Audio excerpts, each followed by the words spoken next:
Hello my dear students, मैं आज़ाद sir आपका अपना YouTube channel mentor study point में स्वागत है।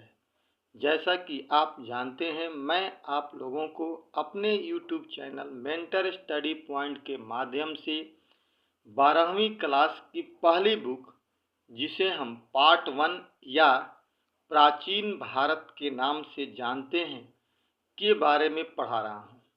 और इस बुक में कुल 4 चैप्टर है, जिसमें से अभी तक हम लोगों ने कुल 3 चैप्टर को कम्प्लीटली पढ़ लिया है और चौथा और लास्ट चैप्टर बचा हुआ है, जिसका नाम है विचारक, विश्वास और इमारतें।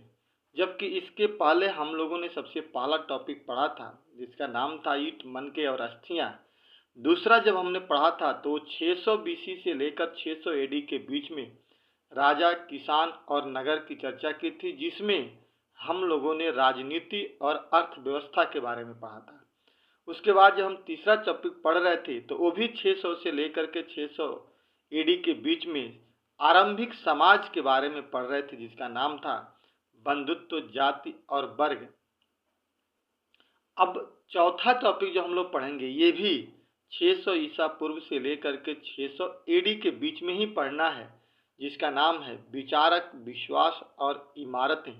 और यहाँ पर हम लोग सांस्कृतिक और धार्मिक विकास की बात करेंगे कि कैसे सांस्कृतिक और धार्मिक विकास हमारे यहाँ 600 ईसा पूर्व से लेकर 600 एडी के बीच में हुआ था।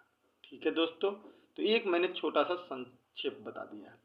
इसके साथ ही मैं आप लोगों को एक चीज़ बता दूं कि जो मैं ये एनसीईआरटी पढ़ा रहा हूं दोस्तों, ये 12वीं क्लास के बच्चों के लिए तो इम्पोर्टेंट है ही, खास ही खास उन बच्चों के लिए भी इम्पोर्टेंट है जो लोग कंपटीशन की तैयारी करते हैं, यानी जनरल कंपटीशन की तैयारी करते हैं और उन्हें बार बार टीचर ये बताते हैं कि आप एनसीईआरटी पढ़िए, लेकिन वो एनसीईआरटी नहीं पढ़ पाते हैं।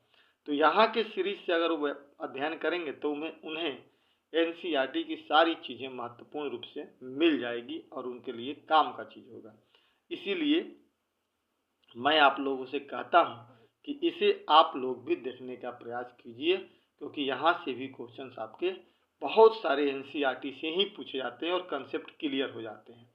ठीक है दोस्तों, तो चलिए आगे हम लोग बात करते हैं। साथ ही साथ अभी तक आप लोगों में से जिन लोगों ने मेरे चैनल को या अपने चैनल को, या आप ही का चैनल है, को सब्सक्राइब नहीं किया होगा तो प्लीज़ सब्सक्राइब कर दीजिए और अपने दोस्तों के बीच में ज़्यादा से ज़्यादा शेयर करने का प्रयास कीजिए, ताकि आपका चैनल अपने माध्यम से आगे बढ़ता रहे और मैं इस अपने चैनल के माध्यम से आप लोगों को आपके मंजिल तक पहुंचाने में सहयोग कर पाऊँ। ठीक है दोस्तों, चलिए तो आज हम लोग बात करते हैं। चौथा टॉपिक है जिसका नाम है विचारक, विश्वास और इमारतें। ठीक है, इसमें हम सांस्कृतिक और धार्मिक विकास के बारे में बात करेंगे, जो 600 बीसी से लेकर 600 एडी के बीच में हमारे यहाँ मध्य गंगा घाटी के क्षेत्र में विकसित हुआ था। कहाँ हुआ था? तो मध्य गंगा घाटी का जो क्षेत्र था, गंगा जमुना का जो द्वाब था, उसी क्षेत्र में इन विचारक, विश्वास और इमारतें की उत्पत्ति हुई थी, जिसे हम सांस्कृतिक विकास कहते हैं। और ये वही एरिया था जहाँ पे मगध का भी उत्कर्ष हो रहा था। तो दोस्तों, इस आज के वीडियो में हम लोग यहाँ पर 3 टॉपिक की बात करेंगे। ऐसे तो पढ़ना बहुत है इसमें और बहुत ही मज़ेदार और इंटरेस्टिंग टॉपिक है। बुद्ध, जैन, इन सब के बारे में हमें पढ़ना है, लेकिन आज हम लोग थोड़ा परिचय करेंगे, सांची की एक झलक देखेंगे, जो कि सांची कैसे था, स्तूप की चर्चा करेंगे और पृष्ठभूमि में हम लोग देखेंगे यज्ञ और विवाद, यज्ञों की परंपरा, नए प्रश्न और वाद विवाद और चर्चाएं। यानी ये 4-5 हेडिंग के माध्यम से आज हम लोग समझने का, थोड़ा सा इस टॉपिक को समझेंगे और समझने का प्रयास करेंगे। जैसा कि आप जानते हैं कि इस टॉपिक का नाम ही है विचारक, विश्वास और इमारतें। इसका मतलब होता है, देखिए, विचारक का मतलब होता है चिंतक, यानी उस समय 600 से लेकर के 600 एडी के बीच में भारत में जो भी नए संप्रदाय हुआ का उदय हुआ और उन संप्रदायों के जो शुभचिंतक थे, जैसे बुद्ध हुए या जैन हुए, इन्हीं लोगों को हम लोग क्या कहते हैं? विचारक कहते हैं, या एक तरह से दार्शनिक कहते हैं। और इस समय पूरे विश्व में अलग अलग जगहों पर ऐसे ऐसे विचारकों का उदय हो रहा था और इनका क्या समाज के प्रति विश्वास था और उस विश्वास को क्या हम उस समय के इमारतों में देख पाते हैं या नहीं देख पाते हैं, इसी की चर्चा हमें करनी है। यानी जो चिंतक थे वो अपनी बातों को उस समय के इमारतों में रख दिए और उस इमारतों से हम लोग उस पर विश्वास आज कर रहे हैं और देख रहे हैं। जैसे कि साहित्य की बात की जाए तो पिछले चैप्टर में मैंने आपको बताया था कि महाभारत के माध्यम से हमने पूरे समाज को पढ़ने का प्रयास किया, तो यहाँ पे हम विभिन्न प्रकार के इमारतों के माध्यम से हम सांस्कृतिक विकास को समझने की प्रयास करेंगे।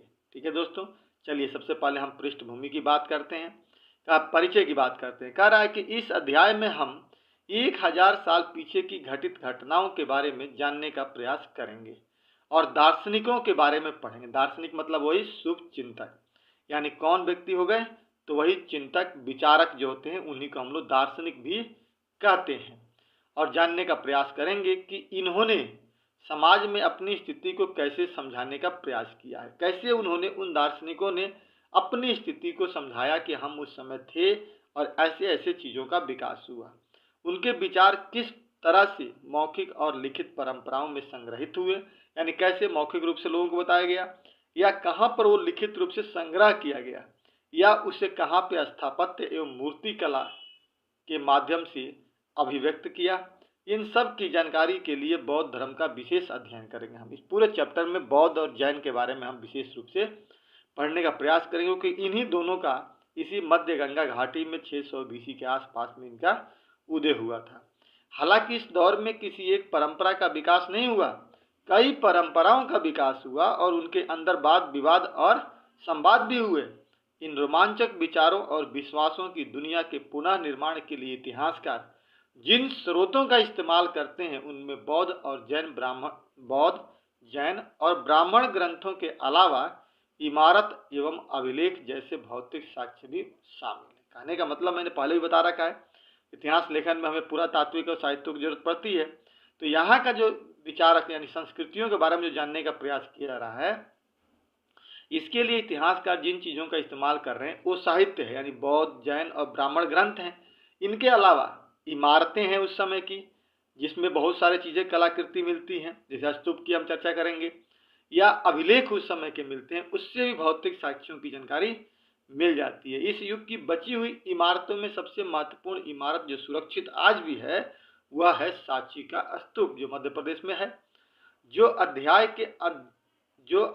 के अध्ययन का केंद्र बिंदु, मतलब इस पूरे चैप्टर का केंद्र बिंदु क्या है, सांची का स्तूप। जैसा कि आपने देखा कि पिछले चैप्टर, तीसरे चैप्टर के पूरे चैप्टर का केंद्र बिंदु जो सामाजिक ज्ञान के बारे में बता रहा था वो महाभारत था। ठीक बेटा उसी तरह से चौथे चैप्टर को पूर्ण रूप से बताने के लिए इसमें विचार रख विश्वास और इमारतों की चर्चा करेंगे। उसके बारे में एक चीज बताता है जिसे हम सांची का स्तूप कहते हैं। पूरा चैप्टर इसी सांची का स्तूप के इर्द गिर्द घूमता है। तो हमने इस परिचय में क्या देखा कि हम आगे जो इतिहास की व्याख्या करने जाएंगे, यानी टॉपिक की व्याख्या कर रहे हैं इतिहासकारों द्वारा, उसमें हम विभिन्न प्रकार के साहित्य, पुरातात्विक और स्मारकों का इस्तेमाल करेंगे, जो काफ़ी ही इंटरेस्टिंग और मज़ेदार है। ठीक है दोस्तों, अब सबसे पहले बात आती है सांची की एक झलक की बात करते हैं। यानी पहला चैप्टर हमारा शुरू हो रहा है सांची की एक झलक। सांची क्या है क्या नहीं, इसके बारे में समझते हैं। यहाँ पे हम स्तूप के बारे में पढ़ने का प्रयास करेंगे जिसकी चर्चा की है। कह रहा है कि झांसी की एक झलक का तात्पर्य उस स्थान से है जो मध्य प्रदेश के भोपाल में पाया जाने वाला एक स्थान से है, जिसका संबंध बौद्ध धर्म से है, जिसे हम स्तूप कहा गया था। क्या कहा गया था जी? स्तूप। जैसा स्तूप का शाब्दिक अर्थ होता है एक तरह का वह स्थान जहाँ पे बौद्ध जा करके अपनी पूजा पाठ करते हैं। जैसे मंदिर होता है तो मंदिर में कौन जाते हैं जी? हिंदू जाते हैं। जैसे मस्जिद होता है, मस्जिद में कौन जाता है जी? तो मुस्लिम जाते हैं। जैसे क्रिश्चियन के लिए गिरजाघर होता है, वहाँ पे कौन जाते हैं जी? क्रिश्चियन जाते हैं।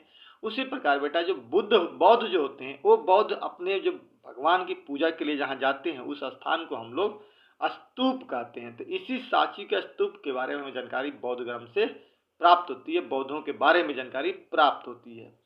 कहा गया है अर्थात सांची का स्तूप एक ऐसा स्तूप है जिसके इर्द गिर्द पूरा यह अध्याय घूमता है। ठीक है। 19वीं शताब्दी में अंग्रेज और फ्रांसीसियों ने सांची के स्तूप में विशेष दिलचस्पी दिखाई। अब आ रही बात कब से, तो हम बात कर रहे हैं 19वीं शताब्दी यानी 1800 के आसपास में। उस समय भारत में अंग्रेज तो शासन कर ही रहे थे और फ्रांसीसी भी शासन कर रहे थे, दोनों ने सांची के स्तूप में विशेष दिलचस्पी दिखाई क्योंकि बहुत ही बढ़िया खूबसूरत था।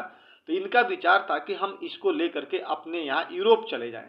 तो दिलचस्पी दिखाई। सांची के स्तूप समूह के संरक्षण में भोपाल के शासक शाहजहां बेगम और सुल्तान जहां बेगम का बहुत योगदान है। मतलब कहने का मतलब कि सांची का जो स्तूप है उसके संरक्षण यानी देख रेख के लिए भोपाल के शासक जो शाहजहां बेगम और सुल्तान बेगम का बहुत बड़ा योगदान है। उन्होंने बहुत मेहनत से इसको बचाने का प्रयास किया और उसको संभाल करके रखा। कह रहा है कि शाहजहां बेगम ने यूरोपियों के केवल स्तूप के तोरण द्वार की प्लास्टर प्रकृति ही ले जाने दी, बल्कि सुल्तान जहां ने रख रखाव के लिए धन दिया, संग्रहालय का या अतिशालय भी बनवाया। कहने का मतलब है ये बाबू ध्यान से समझना आप यहाँ पे कि जो स्तूप मिला था ना सांची का स्तूप बहुत ही खूबसूरत था। उसका तोरण द्वार जो था काफी इंटरेस्टेड था, बहुत ही समझदार अच्छा था, देखने में खूबसूरत दिखता था। तो जो हमारे यहाँ यूरोपीय लोग थे यानी अंग्रेज और फ्रांसीसी, वो यहाँ से उसको बाहर ले जाना चाहते थे और खास करके अपने यहाँ ले जा करके उसको म्यूजियम में रखना चाहते थे। ये उनका दिमाग में चल रहा था। तो यहाँ के जो शाहजहां जो बेगम था, जो शासक थे, इन्होंने बड़ी चतुराई से एक काम किया कि उस सांची के स्तूप के तोरण द्वार का एक प्लास्टिक प्रतिरूप तैयार किया, यानी प्लास्टिक का प्रतिरूप बना दिया, प्लास्टर बना दिया और उस प्रतिरूप को बड़ी ही चतुराई से यूरोप भेजने का रास्ता क्लियर कर दिया।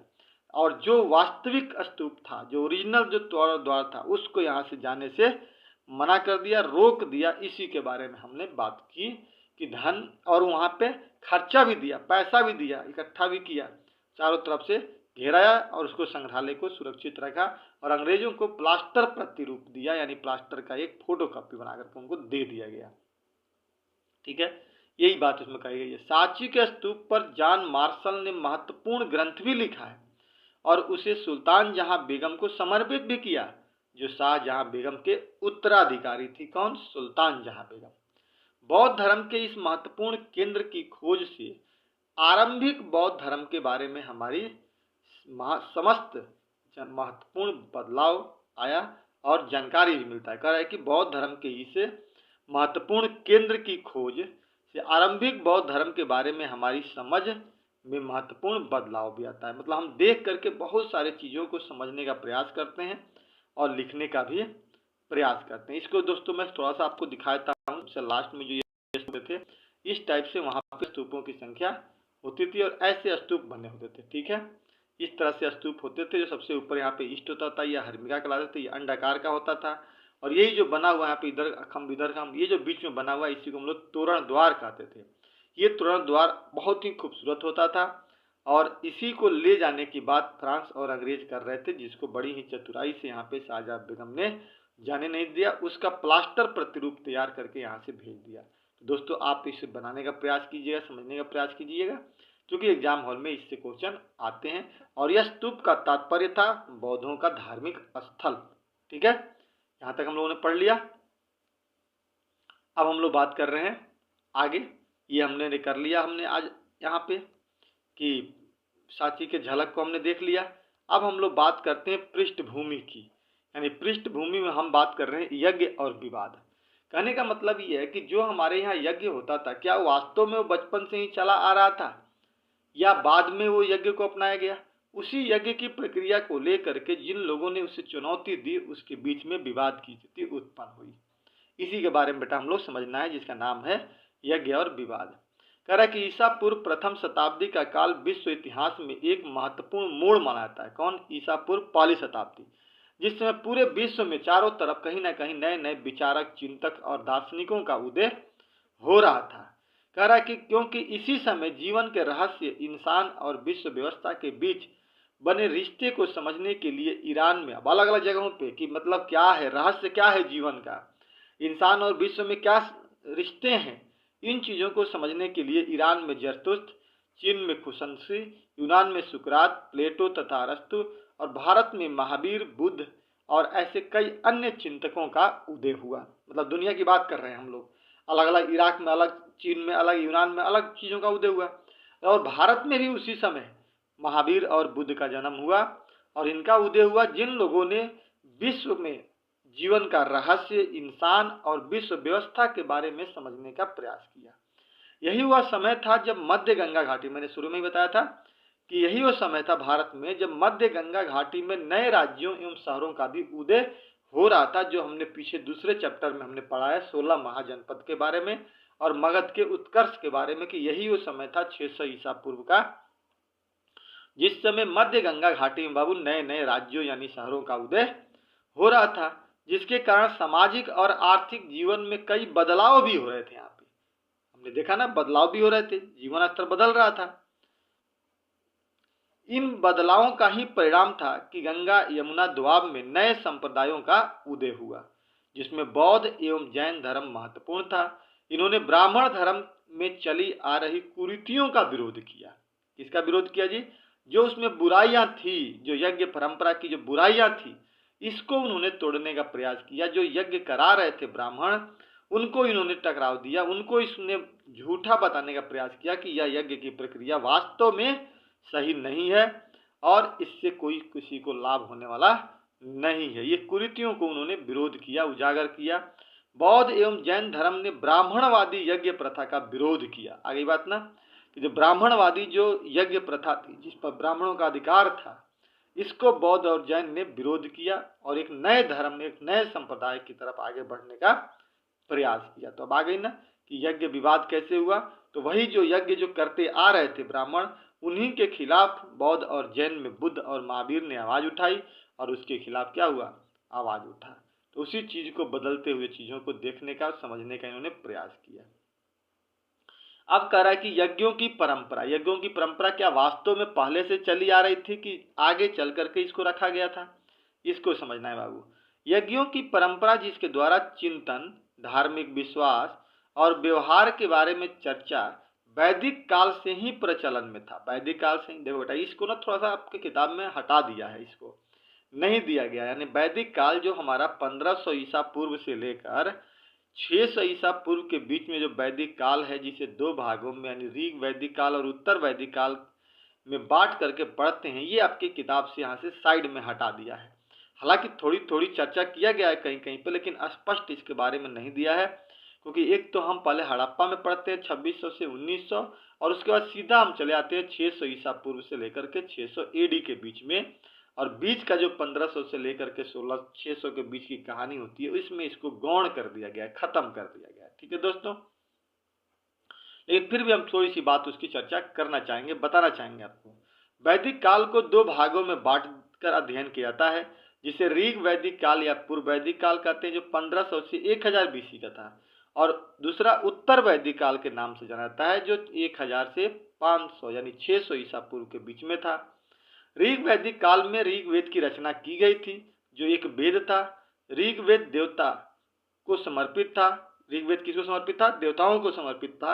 इसमें देवताओं के लिए मंत्रों का संग्रह किया गया। कभी सवाल पूछा जाए कि ऋग्वेद में किसका संग्रह है जी, तो मंत्रों का संग्रह किया गया है। ऋग्वेद देवता इंद्र, अग्नि और सोम बहुत ही महत्वपूर्ण थे। ऋग्वेद के देवता कौन कौन थे? इंद्र, अग्नि और सोम बहुत ही महत्वपूर्ण थे, जिनके लिए मंत्रों की स्तुति यज्ञों के माध्यम से किया। तब आगे देखिए, अब यज्ञ की बात दे जाएंगे। इन्हीं को खुश करने के लिए इनकी जो स्तुति होती थी वो किसके माध्यम से होती थी? यज्ञ के माध्यम से। यज्ञों के समय लोग मवेशी, बेटे, स्वास्थ्य तथा लंबी आयु के लिए प्रार्थना करते थे जब उस समय यज्ञ होता था। तो देखिए, देवताओं को खुश करने के लिए यज्ञ की परंपरा शुरुआत की गई और यज्ञ के माध्यम से लोग अपने जीवन को बेहतर बनाने का प्रयास करते थे। लेकिन आगे चल करके ब्राह्मण धर्म ने इसको एक दैनिक अनिवार्य बना दिया, इसीलिए बौद्धों ने इसका विरोध किया था। कह रहा है कि शुरू में यज्ञ सामूहिक रूप से किए जाते थे, लेकिन बाद में अर्थात उत्तर वैदिक काल में कुछ यज्ञ घरों के मालिकों द्वारा किए जाते थे। राजसूय और अश्वमेध यज्ञ बहुत ही बढ़िया है। अश्वमेध यज्ञ की जानकारी आपको रामायण में मिल जाता है, जहाँ पे लव और कुछ घोड़ा को पकड़ते हैं तो वो घोड़ा छोड़ा जाता है। इसी को हम लोग अश्वमेध कहते हैं। जहाँ तक घोड़ा जाएगा वहां तक राज्य का हिस्सा मान ले जाएगा, जो अगर उसे रोकता है तो वहीं पे युद्ध होगा। ये परंपरा ऐसी मानी थी। तो राजसूय यज्ञ होता था, यानी राजा का जो राज्याभिषेक होता था तब अश्वमेध यज्ञ होता था। ये लंबे 1-1 साल तक चलता था। जैसे यज्ञ सरदार और राजा किया करते थे, बड़े बड़े जो होते थे ना, कौन करते थे बाबू? तो सरदार और राजा किया करते थे, जिसके अनुष्ठान के लिए उन्हें ब्राह्मण यानी पुरोहित पर निर्भर रहना पड़ता था, तो ब्राह्मण और क्षत्रिय दोनों तो मिल ही गए। इस प्रकार यज्ञ की परंपरा की शुरुआत लंबे समय पहले ही हो गई थी, लेकिन पहले यज्ञ की परंपरा सामूहिक थी, सामूहिक रूप से लोग करते थे। लेकिन समय बदलने के साथ ही यह व्यक्ति केंद्रित हो गया, यानी व्यक्तिगत केंद्रित हो गया, व्यक्ति आधारित हो गया, यही नुकसान करने लगा आगे चल करके। इसीलिए हमने क्या किया, यज्ञों के प्रश्न पर सवाल उठाए। ठीक है दोस्तों, आगे वो समझ में कि शुरू शुरू में तो ये क्या था, सामूहिक यज्ञ होता था, तो उस समय तो कोई दिक्कत नहीं थी, परंपरा था। लेकिन आगे चल के जब व्यक्ति केंद्रित हो गया ना, तब जाकर के इसमें सवाल उठने शुरू हो गए। तो वही इसका नाम है यज्ञों की परंपरा, मतलब शुरू कैसे हुई। अब हम लोग आगे कर रहे हैं कि नए प्रश्न। अब दुनिया में ना लोगों के सामने नए नए प्रश्न आ रहे थे। वो क्या प्रश्न था बाबू, इसी प्रश्न की खोज बुद्ध और जैन ने देने का प्रयास किया, महावीर ने देने का प्रयास किया। यज्ञ की परंपरा जैसे जैसे आगे बढ़ता गया, लोगों के समक्ष नए नए प्रश्नों का उदय हुआ, जिसका उल्लेख उपनिषदों में भी मिलता है। लोगों के समक्ष निम्न प्रकार के प्रश्न थे, जैसे जीवन का अर्थ क्या होता है, मृत्यु के बाद जीवन की संभावना और पुनर्जन्म की बात होती है कि नहीं होती है, यानी मृत्यु के बाद क्या जीवन है या पुनर्जन्म वापस लेना पड़ेगा, क्या पुनर्जन्म अतीत के कर्मों का परिणाम है कि जो हम आज करेंगे उसी के आधार पर हमें पुनर्जन्म मिलेगा। ऐसे प्रश्नों पर पुरजोर बहस होने लगा था। कौन कौन से प्रश्न थे जी, जीवन का अर्थ समझना, जीवन के बाद मृत्यु के बाद जीवन की संभावना को समझना, पुनर्जन्म को समझना, क्या पुनर्जन्म अतीत के कर्मों पर विश्वास करता है। इन सब सारे प्रश्न जो थे लोगों के दिमाग में कौंध रहे थे, चल रहे थे। हालांकि वैदिक परंपरा के बाहर कुछ ऐसे दार्शनिक यह सवाल उठा रहे थे, वैदिक परंपरा के बाहर यानी बौद्ध और जैन, कि सत्य एक ही होता है या अनेक, और साथ ही यज्ञों के महत्व को लेकर भी सवाल उठने लगा था। वो बोल रहे थे कि सत्य एक ही है, अनेक नहीं है, और यज्ञ जो हो रहे हैं ना, ये उचित नहीं है, इसमें कई सारी समस्याएं होती है। यज्ञ वास्तव में जीवन के अर्थ को समझने का रास्ता नहीं है, मोक्ष की प्राप्ति का रास्ता नहीं है। इसके लिए आपको विश्वास खुद पे करना पड़ेगा, भरोसा खुद पर करना पड़ेगा। आगे बात, तो ये इसमें हमने क्या देखा कि नया प्रश्न क्या था बाबू, तो यही नया प्रश्न थे, जीवन का अर्थ क्या है, मृत्यु के बाद जीवन की संभावना क्या है, क्या पुनर्जन्म होता है, क्या पुनर्जन्म अतीत के कर्मों पर विश्वास करता है। अब हमारा आता है वाद विवाद और चर्चाएं, यानी वाद विवाद क्या होता है, क्या चर्चाएं होती हैं। नए नए प्रश्नों को लेकर ब्राह्मणवाद और नए दार्शनिकों के वाद विवाद और चर्चाएं होने लगी, यानी किसके किसके बीच में, दार्शनिक मतलब बौद्ध और जैन के रूप में, यानी महात्मा बुद्ध और महावीर एक तरफ, और ब्राह्मणवाद मतलब ब्राह्मण प्रवृत्ति एक तरफ, इन दोनों के बीच वाद विवाद होने लगे। बौद्ध ग्रंथों में 64 संप्रदायों का उल्लेख मिलता है, जिसमें जीवंत चर्चाओं एवं विवादों की एक श्रृंखला मिलती है। इन संप्रदायों में यह बताया गया है कि शिक्षक घूम घूम कर अपने दर्शन और प्रश्नों को लेकर सामान्य लोगों के साथ चर्चा करते थे। क्या करते थे जी, तो जो भी शिक्षक मतलब यहाँ पे संप्रदाय के लोगों को बताया गया, जिसे बुद्ध भी शिक्षक के रूप में बना गया है, वो घूम घूम कर क्या करते थे, दर्शन के प्रश्न, जो दार्शनिक प्रश्न होते हैं, उनको सामान्य लोगों के साथ चर्चा करते थे। समय के साथ संप्रदायों की संख्या बढ़ते और घटते रहती है। इस प्रकार से बुद्ध और महावीर जैसे शिक्षकों ने वेदों पर प्रश्न उठाया। किस पर उठा दिया जी सवाल, सीधा सवाल किस पर उठाया, वेदों पर, और जीवन का अर्थ तथा पुनर्जन्म आदि के बारे में जानने का प्रयास किया। उन्होंने यह बताया कि जीवन के दुखों से मुक्ति का प्रयास हर व्यक्ति स्वयं कर सकता है, इसके लिए कोई यज्ञ करने की जरूरत नहीं है। वही उन्होंने कहा कि जीवन के दुखों से मुक्ति का प्रयास हर व्यक्ति स्वयं कर सकता है, जो ब्राह्मणवाद की समझ से बिल्कुल अलग था। उनका कहना था कि हम स्वयं ही कर सकते हैं, कोई यज्ञ और पूजा पाठ करने की जरूरत नहीं है। ब्राह्मणवाद का मानना था कि किसी व्यक्ति का अस्तित्व उसकी जाति और लिंग से निर्धारित होता है, जबकि महावीर एवं बुद्ध का मानना था कि किसी व्यक्ति का अस्तित्व स्वयं के प्रयासों पर निर्भर करता है। बात समझ में आ रही है आपको? कहने का मतलब है कि ब्राह्मणवाद क्या कहता है कि किसी व्यक्ति का जो अस्तित्व है उसकी जाति और लिंग के आधार पर निर्धारित होती है या उसी पर निर्भर है, जबकि महावीर और बुद्ध का मानना है कि किसी व्यक्ति का अस्तित्व स्वयं के प्रयासों पर निर्भर है। स्वयं वो कैसा करता है उस पर निर्भर करता है, नॉट कि उसके पूर्वज और उसके वंशज और जाति और लिंग पर निर्भर करता है। इस प्रकार से बुद्ध और महावीर ने मिलकर के क्या किया, यज्ञ की परंपरा को वाद विवाद के माध्यम से सुलझाने का प्रयास किया। तो दोस्तों, आज हम लोगों ने 2-3 टॉपिक पर इस पर चर्चा किया। अगले वीडियो में हम लोग लौकिक सुखों और आगे की महावीर के संदेश को समझने का प्रयास करेंगे कि महावीर ने क्या संदेश दिया और बुद्ध ने क्या संदेश दिया। इस वीडियो को हम लोग दोस्तों यहीं पे समाप्त करते हैं। आपसे मेरा एक रिक्वेस्ट है कि अभी तक आप लोगों ने चैनल को सब्सक्राइब नहीं किया है तो प्लीज़ सब्सक्राइब कर दीजिए, एक कमेंट कर दीजिए, लाइक कर दीजिए और अपने दोस्तों के बीच में ज़्यादा से ज़्यादा इसे शेयर करने का प्रयास कीजिए ताकि आपका चैनल तेज़ी से आगे बढ़े और आपकी सफलता में मैं महत्वपूर्ण भूमिका निभा पाऊँ।